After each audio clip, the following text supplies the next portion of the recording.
Okay, here we are again, Dr. Campbell. Morning. Good morning. Dr. Sean Campbell, Dr. Mark Pasquale. We're here at Adjusted Chiropractic in the One Health Gym facility. This is another one of our Health Channel episodes, isn't it? Yeah. And today I wanted to speak about cholesterol. So we did allude to that in a previous Health Channel that we're going to speak about cholesterol, and today's the day. Yeah, nice. Yeah, so I've been looking at a couple of articles over the last week, which has opened my eyes a little bit. You've got a lot of information too. Yeah, I've been doing a bit of research more on the physiology and what actually happens in the body and the reason why we have high cholesterol, which is quite fascinating information actually. And we had a good discussion yesterday as well, just between us two, with regards to an article that I found where it was a case study on a gentleman who was 63 years old, and he was getting leg pain and all sorts of other symptoms and other problems, and the first line of treatment was to actually take him off his statins.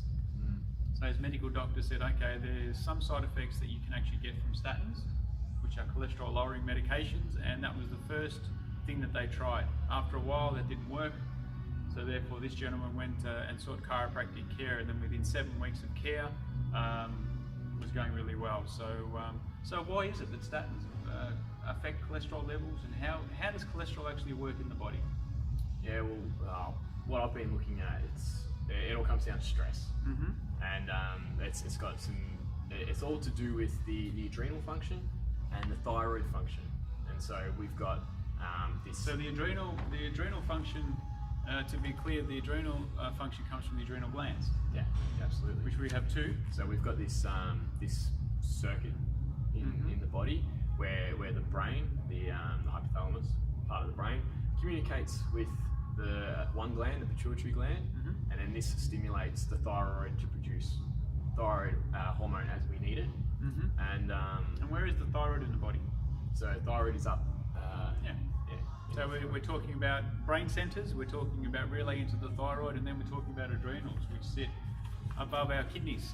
Yeah, right, adrenal means above the kidney. Yeah. Okay, so it's a whole network and it's a whole system. Yeah, well, it's to do with the link between our thyroid. What it does is it produces cells when we're healthy, and our adrenal works the opposite. It actually produces cells when we're under stress. Wow. So what happens is, as our stress, this is your chemical, your emotional, your physical, all those stresses that we get, they actually suppress our thyroid function, and then they stimulate. We need to produce cortisol to manage to deal with that stress. Yes. And it's our adrenals that produce that cortisol to actually start to increase our blood pressure and increase our heart rate and our blood sugars and all that sort of thing to get us out of that stressful environment. But what the adrenals need to create cortisol is cholesterol. Right. And that is why when we're stressed, our cholesterol goes up. Right. So it's a mechanism for adaptation, or trying to help us in that situation. It's so we can handle the stresses in our environment. Yeah. Now the stress and the adrenal response, is it the same response as if we're frightened or if we get a fright? Yeah. It's the adrenaline. Yeah. It's the adrenaline rush. So this goes back to the conversation that we had a couple of weeks ago on stress. Yes. And it's the mechanism is the same way that when we have chronic stress as it is when we have an acute physical threatening stress.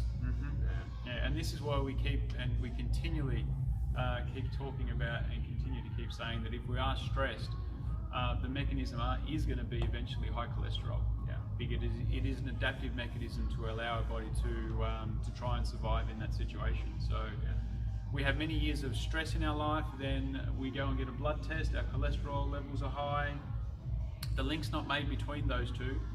We go on statins or cholesterol lowering medications. It may lower it in the bloodstream, but it doesn't do anything to address the stress levels we're under. Yeah, so that whole circuit of the functioning of the adrenals with the thyroid, with the pituitary gland and the brain, it doesn't fix the rest of what's going on through there. It just changes one thing. So it doesn't really make any difference to our long-term survivability. Correct. Which then leads to what we've seen a lot in being written up, and it's also been in the media as well, what's called adrenal fatigue.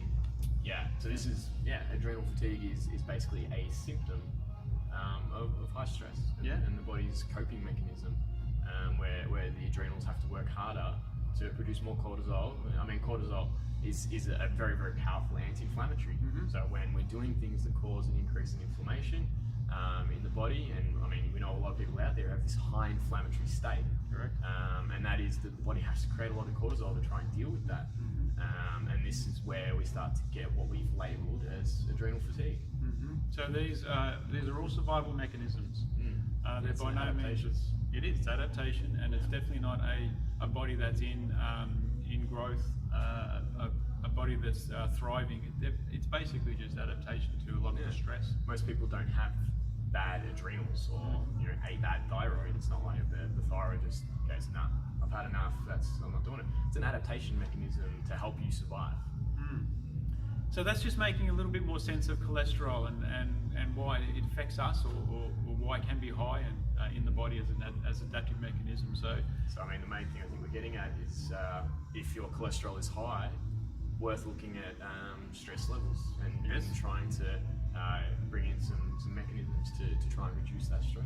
Yes, such as chiropractic adjustments, such as exercise. I mean, there's a lot of things Diet that can be changes, done. meditation. There's a lot of things. There are many things that can be done, not just going on statins and continuing the whole process going, and it just never works out. Never ends. It never ends well. So anything else just before we finish?